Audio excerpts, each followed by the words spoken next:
कोहे सुलेमान टीवी के लिए एक गजल। हालत हाल में क्या रो के सुनाऊं तुझको, हालत हाल में क्या रो के सुनाऊं तुझको, तू नजर आए तो पलकों पे बिठाऊं तुझको। कर लिया एक मोहब्बत पे गुजारा मैंने, कर लिया एक मोहब्बत पे गुजारा मैंने, चाहता था कि मैं पूरा भी तो आऊं तुझको। साहिबे होश को मदहोश बनाने के लिए,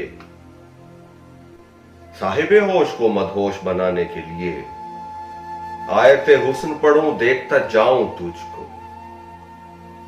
अब मेरा इश्क धमालों से कहीं आगे है, अब मेरा इश्क धमालों से कहीं आगे है।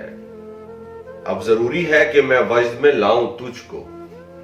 तू नहीं मानता मट्टी का धुआं हो जाना, तू नहीं मानता मट्टी का धुआं हो जाना, तो अभी रक्स करूं होके दिखाऊं तुझको।